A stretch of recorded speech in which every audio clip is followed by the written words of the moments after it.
बहुत समय पहले सुंदरवन के जंगल में टूनी चिड़िया अपनी 5 बहुओं के साथ रहती थी। टूनी चिड़िया के बेटे बड़े बड़े ऑफिस में काम करते थे, फिर अपनी सारी कमाई अपनी माँ के हाथों में देते थे। एक दिन बड़ी बहू टुनटुनी अपने पति बंटी कबूतर से कहती है, क्यों जी, दिन भर घर का सारा काम करे हम और पैसे लेंगी वो माँ जी। कान खोलकर सुन लो, अगले महीने से सारे पैसे लाकर मुझे देना। एक एक पैसे के लिए माँ जी के सामने हाथ फैलाना पड़ता है। अच्छा ठीक है भाग्यवान, अगली बार से पैसे मैं तुम्हें ही ला कर दूंगा। अगर माँ कुछ कहेंगी तो मैं उन्हें समझा दूंगा। अगले महीने से टुनटुनी अपने पति की सारी कमाई खुद रखने लगती है। उसकी देखा देखी छोटी बहू पिंकी चिड़िया भी अपने पति से पैसे की डिमांड करती है। पिंकी चिड़िया की बातें टूनी चिड़िया सुन लेती है। वो पिंकी चिड़िया पर चिल्लाते हुए कहती है, अरे बहू, तू पैसे लेकर क्या करेगी? आज तक तो तूने कभी पैसे नहीं मांगे, आज तुझे क्या हो गया? चुप हो जा बुढ़िया, मैं अपने पति से बात कर रही हूँ। अपने पति की कमाई पर मेरा हक है। पिंकी बहू, मैं तुम्हें कुछ कह नहीं रही, इसका मतलब ये नहीं कि तू मुझे डांटेगी। चल अब बहुत हुक्म चला लिया, अब जा और जाकर घर का काम कर। अपनी सास की बातें सुनकर पिंकी चिड़िया रोने लगती है। माँ जी, आप केवल मुझे ही डांट रही हैं। बड़ी भाभी टुनटुनी को कुछ नहीं कहती, वो भी तो अपने पति की सारी कमाई रखती हैं। पिंकी बहू, अगर टुनटुनी करती है तो इसका मतलब ये नहीं कि तू भी वही गलती करे। फिर टूनी चिड़िया पिंकी चिड़िया के हाथों में झाड़ू पकड़ा देती है। अब रोना धोना छोड़, जाकर कमरे की सफाई कर। पिंकी चिड़िया चुपचाप कमरे की सफाई करने लगती है। इसी तरह कई दिन गुजर जाते हैं। एक दिन टूनी की बहू भूरी उसके पास आती है। माँ जी, आजकल गर्मी बहुत ज्यादा बढ़ गई है, मेरे कमरे में एसी लगवा दीजिए। तू पागल हो गई है क्या? तुझे पता है डेली का बिल कितना आ रहा है? ये हाथ वाला पंखा, इसी से अपना काम चला और ये एसी वेसी के सपने देखना छोड़ दे। भूरी मुंह फुलाकर वहाँ से चली जाती है। एक दिन टुनटुनी चिड़िया की सहेली चंपा कौवी उसके घर आती है। अरे टुनटुनी, जरा एसी चला, बहुत गर्मी हो रही है।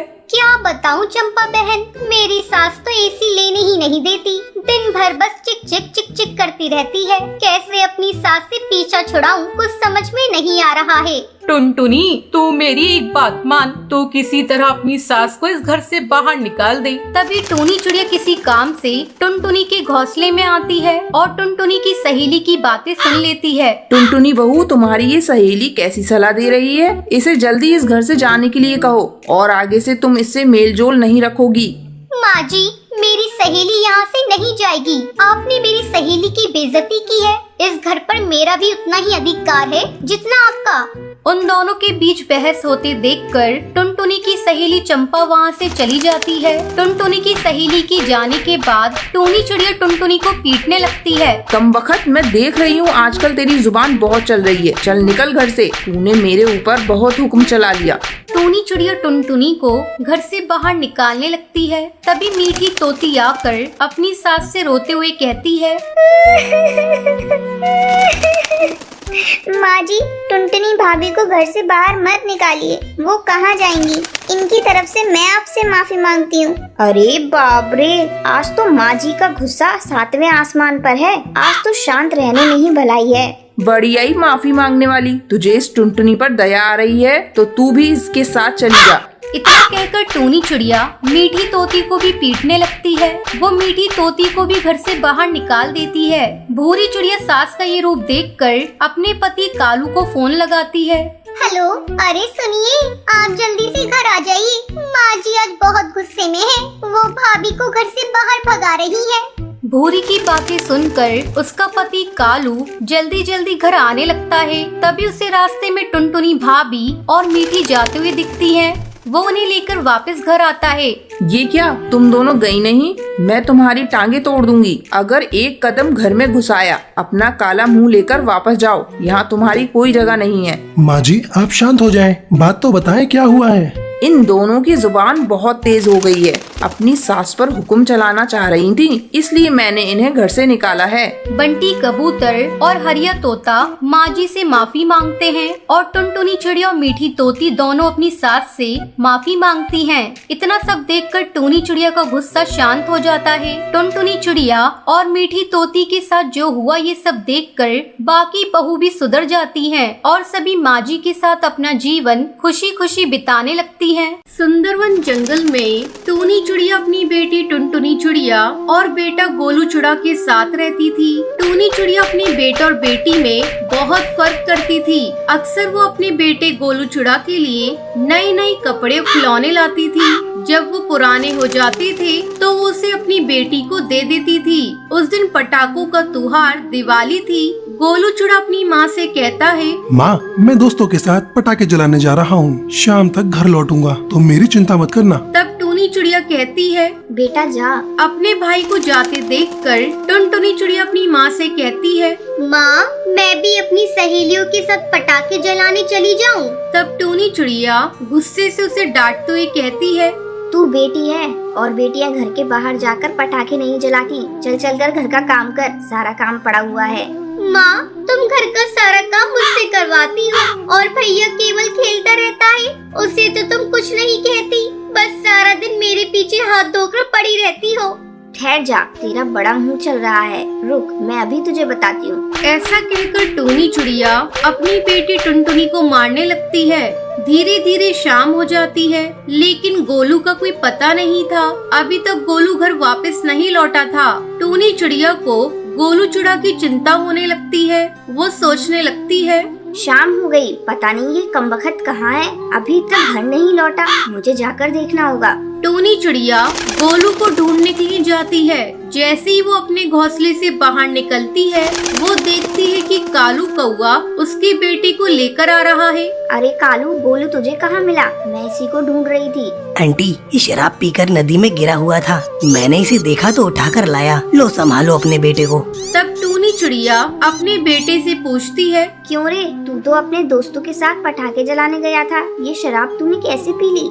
ओहो माँ, अपने ये उपदेश ना अपने तक ही रखो। तू कौन होती है मुझसे ये सब पूछने वाली? आज दिवाली है, आज के दिन मेरे सभी दोस्त शराब पी रहे थे तो मैंने भी पी ली, इसमें बुराई क्या है? अब तुम ज्यादा भाषण मत दो, मुझे जोरों की भूख लगी है, कुछ खाने को दो। तब टूनी चिड़िया अपनी बेटी को आवाज लगाती है, टुनटुनी, अरे ओ टुनटुनी, मेरे बेटे को भूख लगी है, जल्दी से खाना लेकर आ। टुनटुनी गोलू के लिए खाना लेकर आती है। खाना देते हुए अपनी माँ से कहती है, भैया शराब पीकर आया है, तुम उसे डांटने के बजाय उसे खाना खिला रही हो। तू होती कौन है ये सब बोलने वाली? अरे आज इसके दोस्तों ने जबरदस्ती इसे पिला दिया होगा। मेरा बेटा ऐसा नहीं है, तू देखना, जब इसका नशा उतरेगा तो वो मुझसे माफी मांगेगा। तभी सुंदरी कौवी टुनटुनी चिड़िया के घोंसले में दिवाली की मिठाई खिलाने आती है। दिवाली बहुत बहुत मुबारक हो टूनी चिड़िया, आओ मैं तुम्हें मिठाई खिला दूं। थोड़ी देर तक सुंदरी कौवी टूनी चिड़िया से इधर उधर की बातें करती है। तभी टुनटुनी चिड़िया दही भल्ले लेकर आती है और सुंदरी कौवी को देते हुए कहती है, ये लो आंटी, दही भल्ले, इसे मैंने बनाया है। सुंदरी कौवी दही भल्ले को खाती है और टुनटुनी चिड़िया की तारीफ करती है। कुछ भी कहो टूनी चिड़िया, तुम्हारे बेटा और बेटी में बहुत फर्क है। तुम्हारी बेटी बहुत ही संस्कारी है, एक दिन उसकी शादी बहुत ही अच्छे घर में होगी, लेकिन तुम्हारा बेटा आवारा पक्षियों के साथ घूमता रहता है, जरा उस पर ध्यान दो। हाँ हाँ सुंदरी कौवी, तुम ये ठीक कह रही हो, आज के बाद से मैं अपने बेटे पर ध्यान दूंगी। सुंदरी कौवी वहाँ से चली जाती है। ऐसे ही कई दिन गुजर जाते हैं। एक दिन गुस्से में कई पक्षी उसके घर आते हैं। ए चलो रे चलो, सारा सामान घर से फेंको। बेटा गोलू, उधार लेने का तो तुझे बहुत शौक था, चल अभी के अभी घर खाली कर। ये सब क्या है? आप लोग कौन हैं और ऐसे कैसे मेरे घर का सामान फेंक रहे हो? अबे तेरे बेटे गोलू ने ये घर मुझे बेच दिया है, क्या समझा? इस घर के बदले मुझे मेरे पैसे चाहिए, समझी क्या? मैंने आपको हमेशा मना किया, इसे इतनी छूट मत दो, इसे इतना मत बिगाड़ो, पर आपने मेरी एक न सुनी और आज देख लिया, घर बेच दिया है इसने। तभी टुनटुनी फोन पर जंगल के सबसे बड़े वकील जिगरबाज से बात करती है। आप लोग बिना किसी कानूनी नोटिस के हमें घर से नहीं निकाल सकते। तू सिखाएगी हमें कानून है? बड़ी आई कानून सिखाने वाली। तेरे भाई ने ही बेचा है ये घर मुझे, समझी क्या? इतने में कड़कनाथ सेठ टुनटुनी को मारने लगता है। तभी वहाँ पुलिस आ जाती है। रुक जाइए, तेरी इतनी हिम्मत, दिन दहाड़े गुंडागर्दी करते हो। पुलिस को देखते ही कड़कनाथ सेठ और उसके चमचों की हवा टाइट हो जाती है। पुलिस उन सभी गुंडों को गिरफ्तार कर लेती है। मेरी बच्ची, मैं तो तुझसे नजरें भी नहीं मिला सकती। जिस लड़की के पैदा होने पर मैंने शर्म महसूस की, आज उसी बेटी ने मेरा सर झुकने से बचा लिया। और जिस बेटे पर मैं अभिमान कर रही थी, वही आज मेरी इज्जत नीलाम करने पर तुला हुआ है। माँ मुझे माफ कर दो, मेरे से बहुत बड़ी गलती हो गई। मैंने जुए के लालच में सारे पैसे बर्बाद कर दिए। इतना कहकर गोलू रोने लगता है। टूनी चिड़िया भी मच चुकी थी। संतान बेटा हो या बेटी, एक समान होते हैं।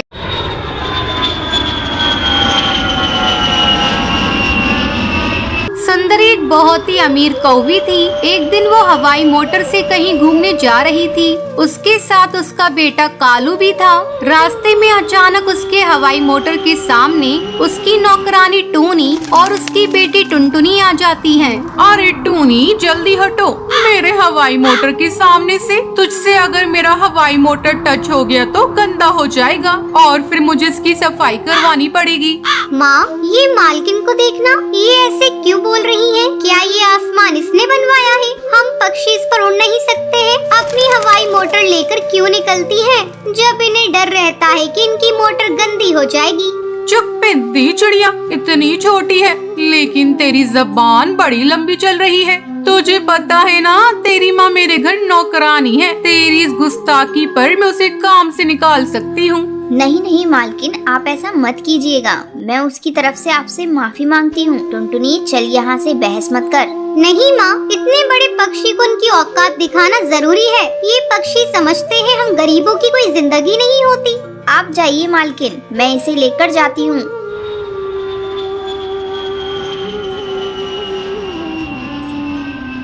अगले दिन कालू अपनी माँ के पास आकर खाना मांगता है। माँ, मुझे भूख लग रही है, मुझे कुछ खाने को तो दो। तू क्या खाएगा बेटा? जल्दी बोल, मैं ऑर्डर कर देती हूँ। माँ, मेरे लिए पिज्जा मंगवा दो। ठीक है बेटा, मैं अभी मंगा देती हूँ। थोड़ी देर में पिज्जा आ जाता है। कालू पिज्जा खाने लगता है। तभी टूनी काम पर आ जाती है। टुनटुनी, तू बैठ यहाँ, मैं अभी जल्दी काम खत्म करके आती हूँ। ठीक है माँ। टुनटुनी चुपचाप बैठकर कालू को पिज्जा खाते देखती रहती है। नौकरानी की बेटी, तू मुझे इस तरह क्यों घूर रही है? तूने कभी पिज्जा नहीं देखा क्या? नहीं खाया है, तभी तो तुम्हें देख रही हूँ। खाएगी क्या? नहीं, अपना पिज्जा अपने पास रखो। मेरी माँ मुझे रोटी बना कर देती है। ये पिज्जा विज्जा तो तुम जैसे अमीरों के खाने होते हैं। मेरी बॉडी को देखो, रोटी खाकर मैं कितनी मजबूत और खूबसूरत हूँ। और तुम्हें तो हवा का झोंका उड़ा कर ले जाएगा। माँ, जल्दी आओ, ये नौकरानी की बच्ची मुझसे लड़ाई कर रही है। क्यों रे टुनटुनी, हर जगह झगड़ा करती रहती है? तेरी माँ ने तुझे यही सिखाया है? तुम गरीब पक्षियों के पास केवल जबान है, वही चलाते हो। तभी बाहर से टूनी आ जाती है। देखो टूनी, अगर तुझे आज के बाद से मेरे यहाँ काम करना है तो अपनी बेटी को लेकर यहाँ मत आना। क्यों, क्या हुआ मालकिन? इसने क्या कर दिया? तो देख नहीं रही है, तेरी बेटी कितनी बदतमीज है और बदतमीजी से बातें करती है। मेरे फूल से बच्चे को सिर रुला दिया। चलो आओ टुनटुनी, मालकिन से माफी मांगो, नहीं तो मैं तुझे पीट दूंगी।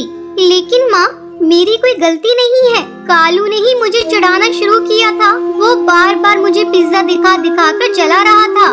बेटा, इन बड़े लोगों से झगड़ा मोल लेना ठीक नहीं। तू माफी मांग ले। नहीं माँ, मेरी कोई गलती नहीं है, मैं माफी नहीं मांगूंगी। रहने दे टूनी, रहने दे। तेरी बेटी की माफी की मुझे कोई जरूरत नहीं है। टूनी अपनी बेटी को लेकर घर चली जाती है।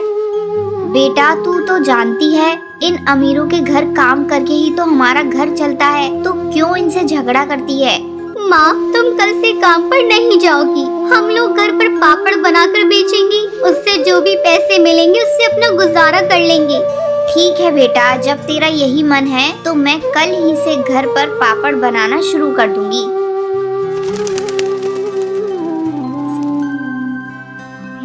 अगले दिन से टूनी पापड़ का स्टॉल लगाकर बेचना शुरू कर देती है। इस तरह दोनों माँ बेटी की जिंदगी हंसी खुशी कटने लगती